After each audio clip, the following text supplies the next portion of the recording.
Hola, hola, buenos días. ¿Cómo están todos? Bienvenidos nuevamente a Café Kinsui. Estamos todos los martes a las 11 y se transmite en vivo por la señal de streaming de www.radiohoy.cl y también por el canal 131 de TV Zapping. Mándenos un mensaje, recuérdenos, escríbanos por mensaje a nuestro Instagram, @Café Kinsui. Intentaremos ir respondiendo o generar programas de su interés. Muy bienvenido, Julio César, ¿cómo estás? Hola, ¿cómo estás, Chengui? Qué gusto de estar de nuevo en este Café Kinsuyi. Otro, mira cómo se ríen acá, ¿no es cierto? Mira, apareció la voz en off Está bien, está bien. para hacernos bullying. Ya nos conocemos hace rato. Oye, sí, bueno, queríamos hablar hoy día del tema de, justamente del deporte y hasta dónde esto es positivo o negativo, justamente a propósito del caso que transparentara Simone Biles, una de las más grandes atletas de los últimos tiempos y figura del equipo de gimnasia olímpica de Estados Unidos, quien se retiraba de los Juegos Olímpicos de Tokio 2020 en medio de la competencia para privilegiar su salud mental. Él dijo: siento el peso del mundo sobre mis hombros, señala esta pequeña jovencita de 1,42 m que sentía el mundo encima. Tenemos que proteger nuestra mente y nuestro cuerpo en lugar de salir a hacer lo que el mundo quiere que hagamos. Oye, tenemos otro Genial. caso. A mí me encanta lo que puso en la mesa Simone Biles. Me encanta porque revela que la salud mental es esencial para que nosotros podamos estar en bienestar en nuestras vidas y con nuestras familias. Otro caso, ya no fue un caso aislado, está Arley Méndez, Méndez, que es pesista cubano, pero nacionalizado en Chile, y competía por nuestro país en estas Olimpiadas. Y él se fue a blanco mientras estaba haciendo los ejercicios.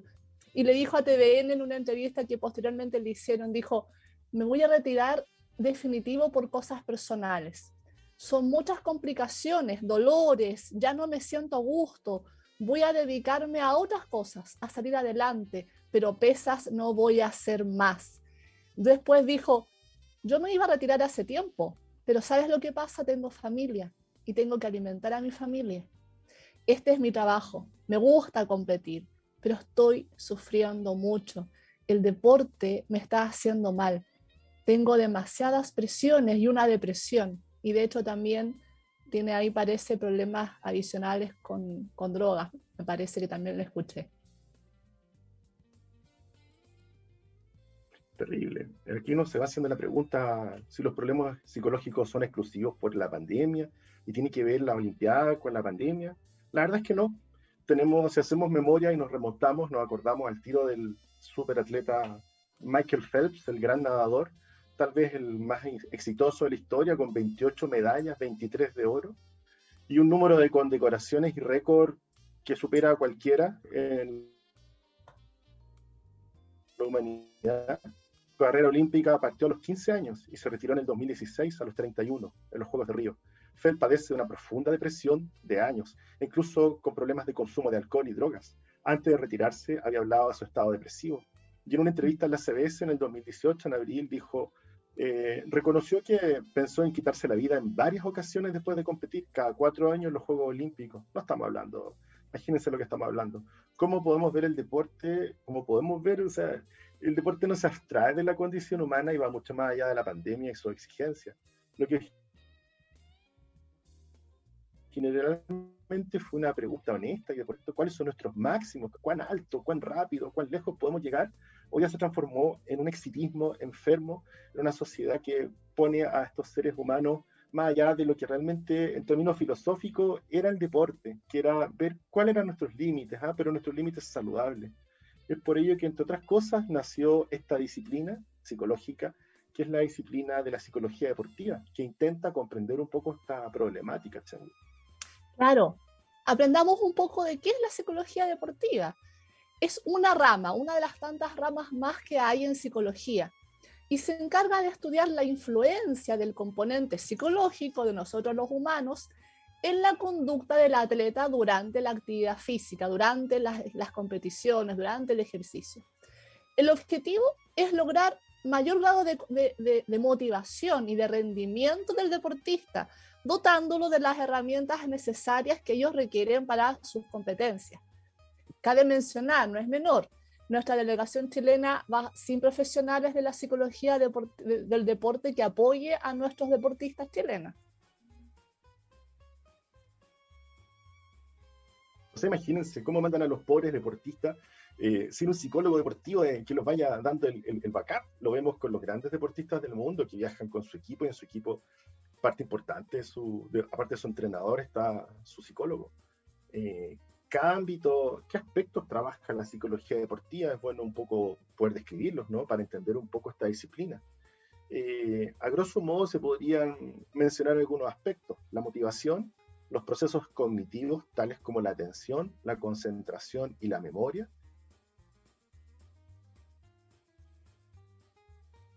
la regulación emocional. Si se dan cuenta, no hemos nombrado que al músculo tanto, ni el hueso tanto. Estamos hablando de la mente, estamos hablando de que mente y cuerpo son un círculo virtuoso, una unidad. Esto de separar la mente y el cuerpo es algo totalmente decimonónico y retro, digamos, una mirada muy antigua, dualista, que ya no se ocupa. La motivación es clave en el deporte, uno de los principales gestores del desempeño del éxito. Es cuán motivado me siento para lograr una meta, o si no, no voy a hacer nada. Los procesos cognitivos como la atención, la concentración y la memoria me permiten estar concentrado y atento al mejor desarrollo de la actividad física, tanto también como a nivel grupal como individual. La memoria me permite recordar cómo juega el contrincante, cómo lo hago yo. La regulación emocional me permite poder manejarme entre las fluctuaciones de mi estado de ánimo. Todos los días no andamos con el mismo ánimo y esto repercute en mi ejecución, en la pista, en la cancha. La autoestima, la confianza que yo me tengo. Voy a poder hacer un saque ganador al tiro, me la creo. ¿Cómo está mi autoestima? La confianza. El autoconcepto influye directamente en la práctica. Las expectativas, hasta dónde voy a llegar, voy para el oro o voy para la plata, ¿no? ¿Ah?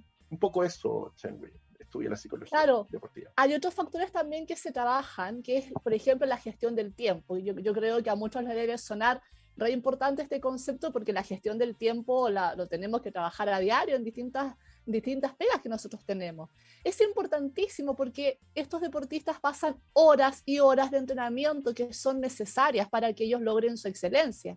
Es un desgaste a nivel físico, es mucho compromiso físico y psicológico, teniendo también que compaginar, por supuesto, su entrenamiento con la vida personal, por lo que va a resultar muy beneficioso que ellos aprendan a gestionar su tiempo.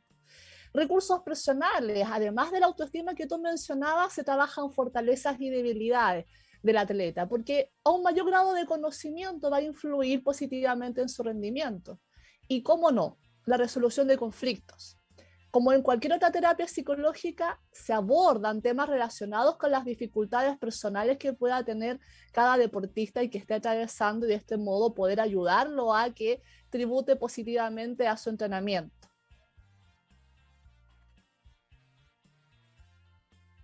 Vaya que es importante las condiciones individuales, porque eso va generando a un campeón. Y aquí podemos un poco ir mirando el comportamiento que tiene un campeón, qué hay detrás de un campeón, las motivaciones, la personalidad que éste tiene, las emociones y el lenguaje. Manuela Benzi, una coach experta, psicóloga italiana de las grandes ligas de la psicología deportiva, señala que todo individuo es activo, cauto y está motivado. Su comportamiento se encuentra organizado y dirigido, que su principal función es tener éxito. Eso es lo que genera la motivación, esa relación entre el éxito y la motivación que lo empuja. En este caso, los deportistas a hacer algo que parece difícil, a superar obstáculos, a demostrar la pericia, a competir con otros para superarlo, e incrementar la autoestima sirviéndose de su talento. Imaginémonos todo lo que confluye para que un deportista logre la meta, alcance el éxito. Para conseguir realizarse a sí mismo, sin duda desempeña un papel fundamental la estructura de la personalidad que éste tiene. No todos podemos ver un equipo, pero cada uno tiene una estructura de personalidad individual. Y esa va a jugar a favor o en contra en un momento de alto estrés, como el deporte competitivo. De hecho, los rasgos de personalidad son modelos o módulos de comportamiento que nos hacen ser más estable o menos estable ante ciertas dificultades internas o externas, ¿no es cierto?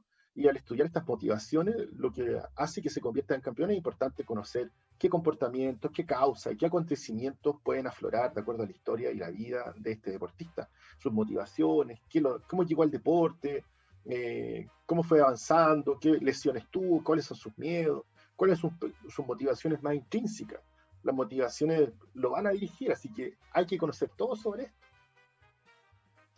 Claro, fíjate que otro factor importante son las emociones. Las emociones, me parece que ya hemos hablado de esto en otro programa, son estados de corta duración que varían en calidad e intensidad y presentan al menos 4 componentes que tenemos que revisar. Pensamientos, sensaciones subjetivas que son muy individuales, los aspectos fisiológicos, las modificaciones que podamos tener fisiológicamente, lo que sentimos en el cuerpo, y los comportamientos, las conductas, lo que expresamos. En la determinación de las emociones, algunos individuos aparece primero una evaluación cognitiva de lo que ocurre, es decir, los pensamientos, y en otros aparece primero una sensación, lo que es más emocional. Pero es casi imposible poder predecir, percibir un estado emocional sin que este venga acompañado de un pensamiento. Raramente se piensa algo sin experimentar una emoción. Entonces, para que las emociones no nos tomen la delantera, para que no nos abrumen y evitar pensar en él, evitar racionalizarlo, verlo a distancia, suprimir, que es la mayoría lo que de las personas hacen, le temen mucho a las sensaciones emocionales. Entonces, lo primero que se tiende es a negar, evitar, suprimir. La idea es construir un equilibrio en donde no nos vayamos al exceso de control emocional, al exceso de control de pensamiento, o lo contrario, la falta absoluta de dominio, en donde vemos que nos abruman, a muchas personas les ocurre que abruman demasiado el sentir emocional, no saben qué hacer con ello. Para esto, un modelo muy adecuado de hacerlo, que implica empezar a generar una modificación del pensamiento y una modificación del sentir para reducir esta incomodidad que nos produce.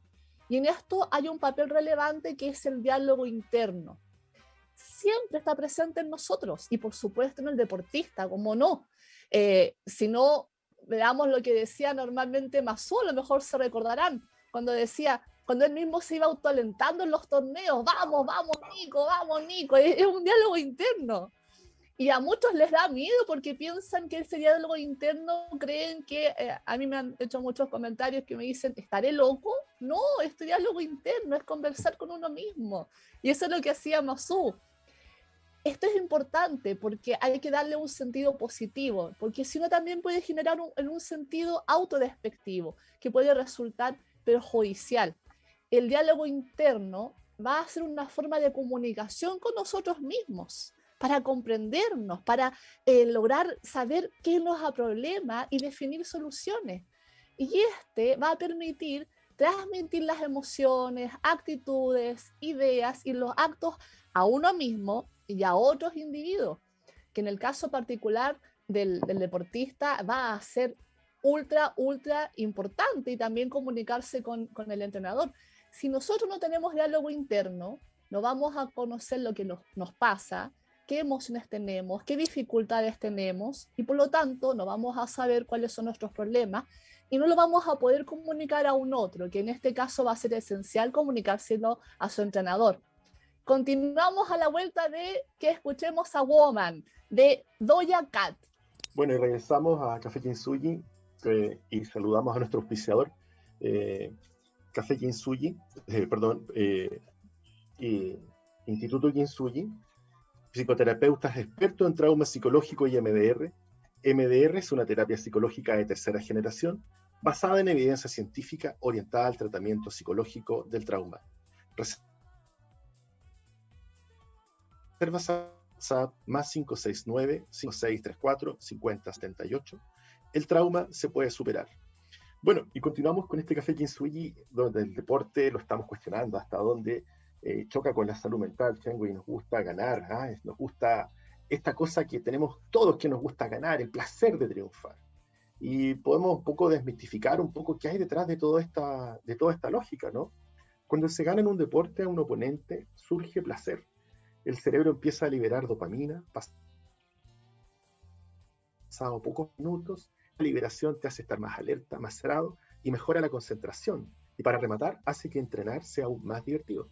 Entonces, ¿cómo no vamos a querer ganar, triunfar? Al estar deseando volver a sentir esa felicidad cuanto antes, casi no puedes ni esperar que llegue la siguiente sesión de entrenamiento. Entonces, empiezas ahí a meterte en este ciclo, ¿no es cierto? Cuanto más entrenes, más dopamina se libera. Esta hormona es la razón principal por la que te sientes bien haciendo ejercicio y por la que eres capaz de terminar tu rutina, ¿no es cierto? Falta poco, 10 más, qué sé yo. Aunque tu cuerpo y tu mente ya no de más, estén agotados y te permite aumentar el rendimiento. Y esto es lo interesante. Y después de entrenar viene otra cosa más, el nivel de dopamina desciende, pero el de serotonina aumenta. ¿Ah? Y la serotonina es la antagonista hormonal de la dopamina y por ende tiene algunas funciones bien interesantes que entre otras está la que involucra la regulación del ciclo de sueño, me siento tranquilito, en reposo, mi temperatura corporal es agradable, controla el apetito, tener hambrecita y disminuye la sensación de dolor, lo que es básico, ¿no es cierto?, en este ciclo del deporte. Se la conoce como la hormona de la felicidad, porque cuando se libera lleva una sensación de satisfacción interior. Entonces, mira cómo nos metemos en dopamina, serotonina, y mira qué entretenido esto, ¿no es cierto? Y todo esto indica que es interesante esto de la autosuperación, ¿no es cierto?, en la que opera con mayor intensidad en el principio psíquico, ¿no es cierto?, que regula el placer del ser humano. Este nivel de autocompetencia le permite al hombre progresivamente ir descubriendo la gran cantidad de que se posee y por falta de aprendizaje oportunidades no se expresan, pero están disponibles para ser entrenadas a favor de la evolución personal. Lo mejor es un valor cultural, sustancial, que actúa como un estímulo discreto en todo hombre que por anhela una vida digna y placentera. Por eso es que todos también queremos más placer, más de todo. Este más produce mayor plenitud vital. Si bien la contracara del triunfo sería la derrota, esta, en el caso de no ser repetida o constante, es una fuente importante de conocimiento y por eso es altamente aprovechable para regular la autoestima y neutralizar fantasías omnipotentes del todo lo puedo, ¿eh? Vinculadas a trastornos narcisistas de la personalidad.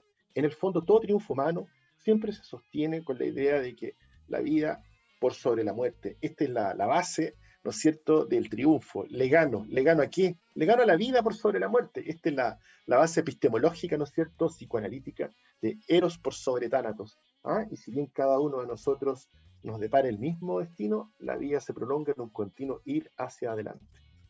Así es. Es interesante lo que planteas, que en el fondo esto es un triunfo hacia la ¿Qué piensas tú? supervivencia, que en el fondo nosotros hemos Claro, evolucionado y se nos olvidan estas cosas tan primitivas, ¿no? Entonces acá la pregunta es, ¿cuál es el límite? ¿Cuáles son nuestros límites entre la salud y la práctica del deporte? El límite de lo saludable. La práctica deportiva puede generar efectos psicológicos nocivos para la salud. Es importante reconocer y afrontar esto. Hacer deporte es saludable para las personas normales, pero el deporte a nivel profesional no es tan bueno para la salud.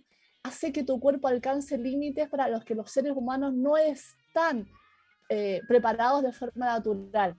Esta era una afirmación que hacía Rafael Nadal, el tenista, que nada les menos. pone en su libro autobiográfico, Rafa, mi historia, léanlo, porque ahí van a encontrar toda esta información y les va a hacer sentido.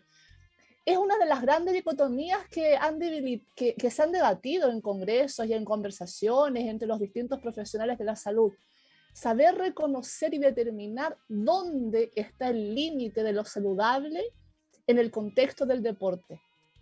Si bien no es una tarea fácil, existen ciertas cuestiones que ya han sido estudiadas y establecidas en relación a esto. Bueno, acá nuevamente el Rafa, las Simone Biles, ¿no es cierto? Y otros deportistas que hemos, Michael Phelps, alguna vez fueron niños. Y acá nuevamente pasamos el aviso, ¿no es cierto?, a los papás, ¿no es cierto?, a los tíos, a los entrenadores que están viendo que el niño tiene una característica especial, un talento. Estamos también trabajando con cerebros pequeños, ¿no es cierto?, con cerebros en desarrollo. Eh, plasticidad que se está proyectando. Entonces también, ¿qué le estamos proyectando a este adolescente? ¿Hasta dónde estamos de repente sobredimensionando que hizo 3 goles en un partido, entonces ya va a ser un Alexis Sánchez, va a ser un Messi? ¿Qué le estamos colocando? Porque está bien motivar, pero también tengamos el ojo, el cuidado de que estamos formando también a un ser integral. Acordémonos de Gardner, ¿no es cierto? Y las inteligencias múltiples. Y hay un tipo de inteligencia que es la inteligencia deportiva, pero ese es uno. Nosotros tenemos una cantidad de inteligencias que podemos desarrollar y somos seres integrales en la medida que nos conocemos y potenciamos toda esta inteligencia y no nos monoconcentramos en una sola, en solo una, en el deporte, en este caso. Algo muy parecido pasa también con las bailarinas de ballet, ¿no es cierto? Hemos visto películas que destrozan sus pies, se llegan a lesionar y a tener fractura y compiten o bailan totalmente fracturadas y después sangran, ¿no es cierto?, cuando han practicado después de. Entonces, es importante que podamos hacer estos contrapuntos, también entender que hay diferencia entre el deporte amateur, ¿no es cierto?, y este profesionalismo que busca transformar a personas en máquinas de resultados, y sin importar hasta dónde pueda llegar el ser humano, hasta dónde se pueda romper ese ser humano, porque romper un ser humano no es menor. Acá hablamos de depresión, hablamos de ideaciones suicidas, intentos suicidas, de deportistas que hemos admirado, pero que hoy día los conocemos tras bambalinas y vemos que no era tal, no era un héroe Marvel, era un ser humano. Y era un ser humano que estaba rindiendo hasta la última potencia. No sé si tú tienes algún comentario, Chengui, sobre este punto. Sí, yo quería hacer justamente apoyar lo que tú estás mencionando, porque a veces como adultos, los papás, los cuidadores, visualizan una habilidad muy bonita en sus hijos y empieza este deseo de potenciarlo, ¿no? O a veces también los papás se dejan llevar porque los niños empiezan a manifestar fuertemente intereses, lo que es muy atractivo, por supuesto, y qué mejor que los papás nosotros podamos potenciar que cada niño, cada nuestros hijos desarrollen todas sus habilidades en todo su esplendor. Pero el límite lo ponemos nosotros los adultos. Aquí también cabe cuestionarse, ¿será el deseo de los niños el de ser superestrella, superdeportista, tener algún desempeño en alguna área de manera hiper exitosa, hiper destacable? ¿O será nuestros propios deseos como adultos que queremos de alguna manera que nuestros hijos hagan lo que nosotros no pudimos, no supimos, no seguir nuestras condiciones? Es importante que se lo cuestionen cuánto ponemos de nuestro propio deseo en el deseo de nuestros niños. Porque, claro, nos vemos que todas estas personas que nosotros hemos mencionado, desde Simone Biles, desde Rafael Nadal, nos conocemos un sinnúmero de deportistas que han hecho todo su desarrollo de carrera y artistas también desde muy pequeños. Pero si después vemos las bibliografías de todos ellos, nos damos cuenta que no lo han pasado bien. No hacen su desarrollo evolutivo de manera adecuada, se privan de muchos desarrollos muy necesarios, como por ejemplo las habilidades sociales, el tener amistades que sea el colegio, el desarrollo, además, el desarrollo cognitivo y desarrollo emocional. Está Naomi Osaka, que ella es una tenista japonesa, que ella hace un docu reality, si no me equivoco, donde ella va narrando, va contando que partió de muy chiquitita, y además, fíjate, ella quería, si recuerdo bien, ella quería en el fondo ser deportista de élite para poder lograr que su mamá no trabajara. ¿Quién ahí coloca el límite? ¿Quién es el que se pone a conversar con sus niños y evalúa cuáles son las motivaciones de estos pequeños seres? Sí, a veces hay cosas que como adultos no nos damos cuenta. Hay veces también cosas que como adultos quitamos el peso porque lo dice un niño, lo tomamos como a la chacota, como que no es tan relevante, como la ilusión de los niños, pero nosotros tenemos que regularlos, nosotros tenemos que poner el punto, el límite, para permitir que hagan nuestros niños un desarrollo saludable de sus vidas. Y claro, por supuesto, en paralelo vamos a ir fomentando que desarrollen todas sus habilidades, ¿cómo no? Pero será necesario llevarlo a un extremo, a tal extremo que ese nivel de excelencia perjudique el desarrollo de sus vidas. Justin Bieber, todos conocemos su historia, partió como un youtuber, no un cantante por YouTube, lo hizo espectacular, pero si entramos a revisar cómo está su salud mental hoy en día, lo ha pasado pésimo. ¿Eso es lo que queremos como sociedad? Yo creo que es importante que nos cuestionemos cuáles son los efectos psicológicos de que potenciemos tanto en extremo ciertas habilidades de nuestros niños. En el caso del deporte, antes que nos vayamos a comerciales, yo creo que es bueno que presente que recordemos. también, sí. Es bueno que recordemos que el deporte en extremo va a generar efectos psicológicos nocivos, muchas veces nocivos para la salud. Ya lo estaba diciendo anteriormente Rafael Nadal, como los comentábamos. Vámonos a tanda comercial y de ahí continuamos con nuestra conversación.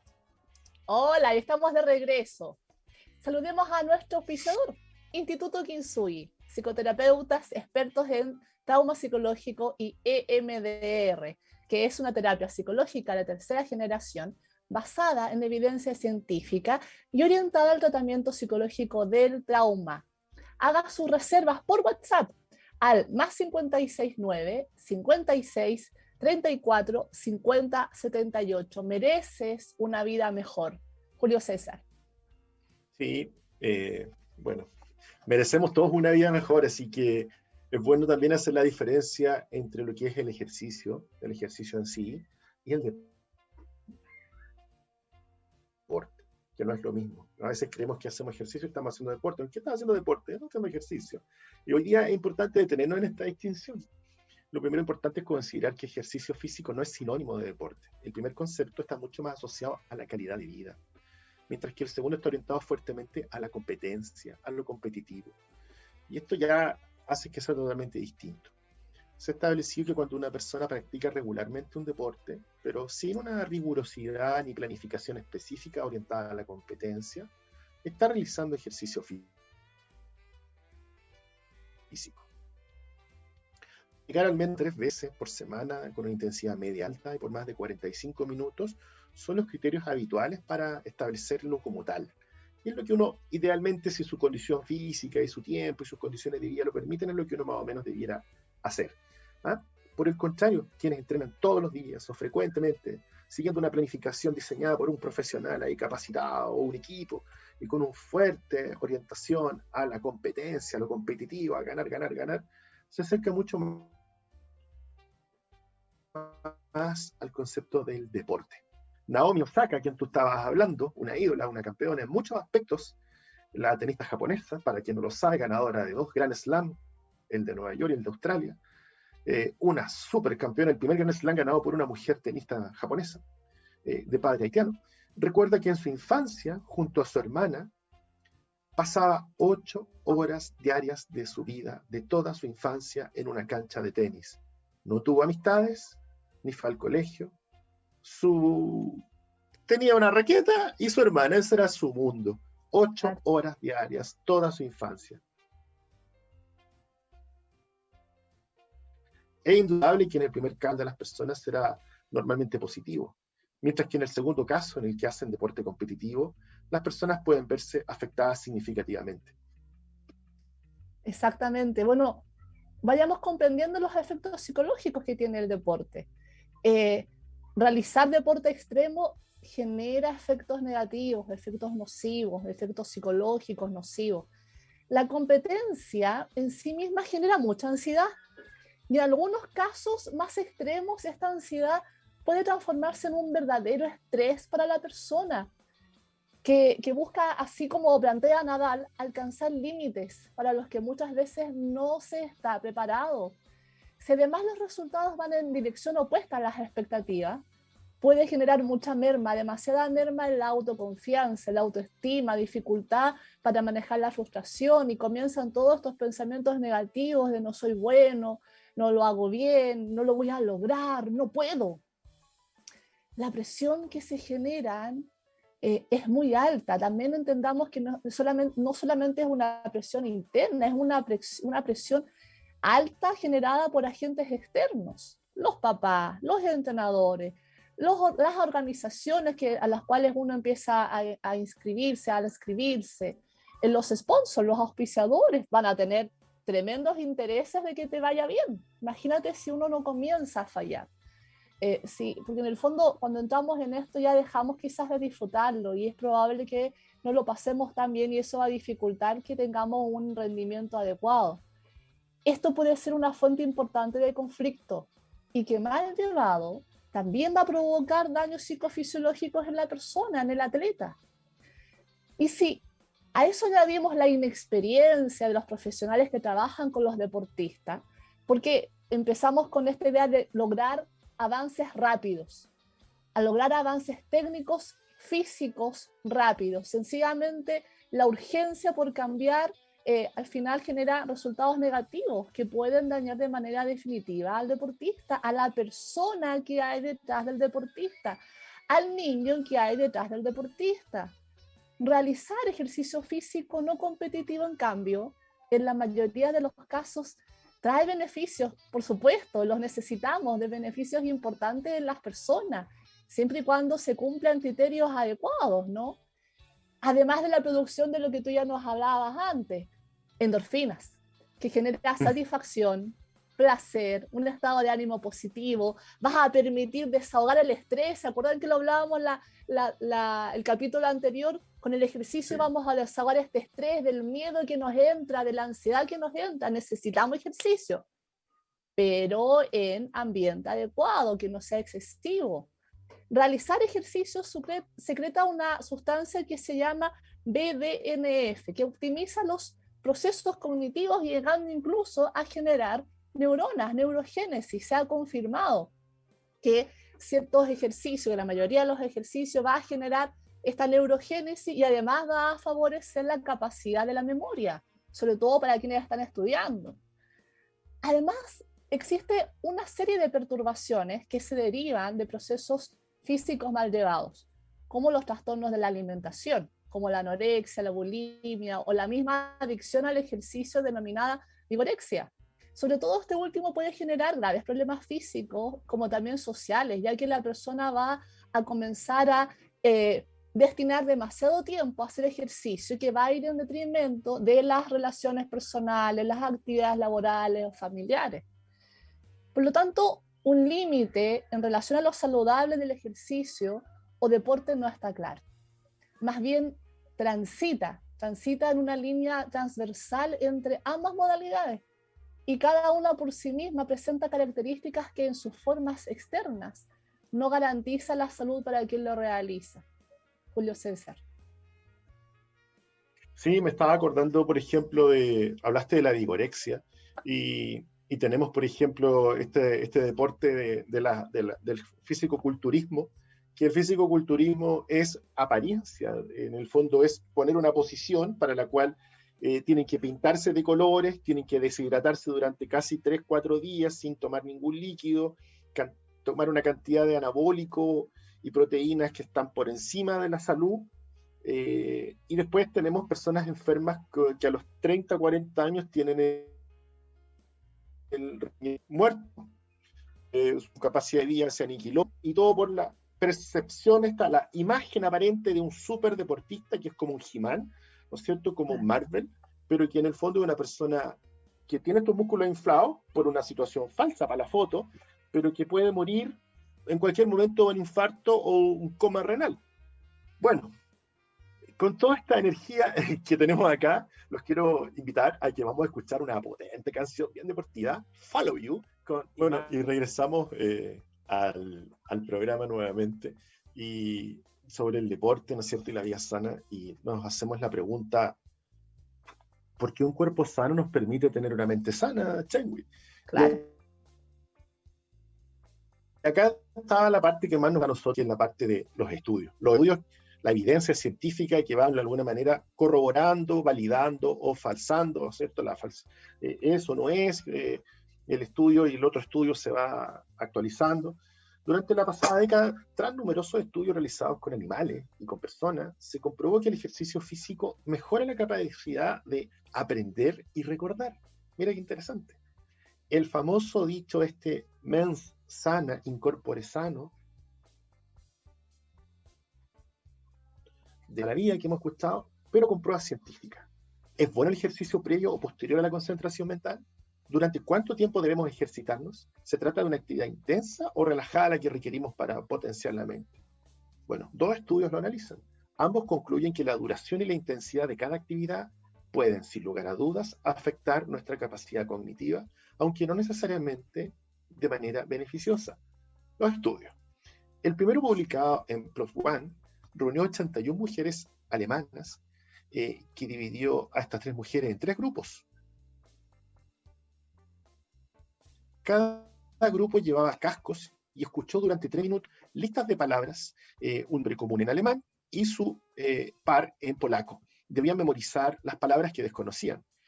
El primer grupo escuchó sentada muy tranquilita durante 30 minutos las palabras. El segundo grupo anduvo en bicicleta a un ritmo tranquilo, apacible durante 30 minutos y después escuchó. El tercer grupo anduvo 30 minutos en bicicleta a un ritmo bien intenso y escuchó las palabras mientras realizaba el ejercicio. 2 días más tarde, las alemanas respondieron a un test acerca de su nuevo vocabulario. Todas ellas podían recordar algunas palabras nuevas, pero las que habían montado en bici mientras escuchaban los pares de palabras fueron las que mejor resultado obtuvieron. Habían hecho ejercicio moderado al tiempo que tenían el lugar para procesar y memorizar estas nuevas palabras. Tenían claramente mejor recuerdo de la nueva información y la diferencia era notable con el grupo que habían hecho ejercicio antes de aprender nuevas palabras. ¿Qué te parece? Mira, antes de que ya nos tengamos que despedir, les cuento del segundo estudio, que fue un resultado distinto. Fue realizado por American College of Sport Medicine en Indianápolis. Este caso fueron 11 universitarias que leyeron un capítulo de un libro, primero sentadas tranquilamente y otro día mientras hacían ejercicio en una máquina elíptica por 30 minutos. Las conclusiones revelaron que el ejercicio no ayudaba a la memorización a corto plazo. Los resultados del test eran peores cuando este se realizaba inmediatamente después de la actividad física. Así que las conclusiones de Maren Smith, profesora del Instituto de Psicología Médica de la Universidad de Goethe en Frankfurt, y dirigió el primero de los estudios en las bicicletas, donde el ejercicio durante el aprendizaje resulta tremendamente efectivo, pero señala que el efecto beneficioso probablemente responde a la suavidad del ejercicio. Una actividad suave en intensidad implicará niveles de excitación psicológica bajos, pero notables, lo que ayudará a preparar el cerebro para la entrada de la nueva información y para la codificación de dicha información de recuerdos. Entonces, ejercicio suave. Sí, porque así se va a activar, ¿no es cierto?, los procesos básicos que se necesitan: atención, memoria, ¿no es cierto?, percepción. Va a estar atento. Entonces, de alguna manera vamos entendiendo esta cosa entre la mente y el cuerpo, ¿no es cierto? Y no estaban tan equivocados nuestros antiguos, todo lo contrario, mente sana en cuerpo sano, pero en la justa medida. Algo o sea, que boxeo decir, no puedo hacerlo. No puedo hacer boxeo mientras estudio. No.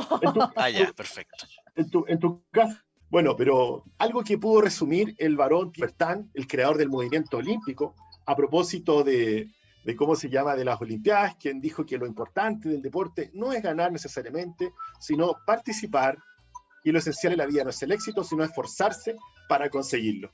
Así que con esta frase del varón de Pierre Coubertin, los invito a todos a pensarse en cuerpo y sano de manera saludable, y nos vemos en otro Café Kintsugi la próxima semana. Que tengan una gran semana.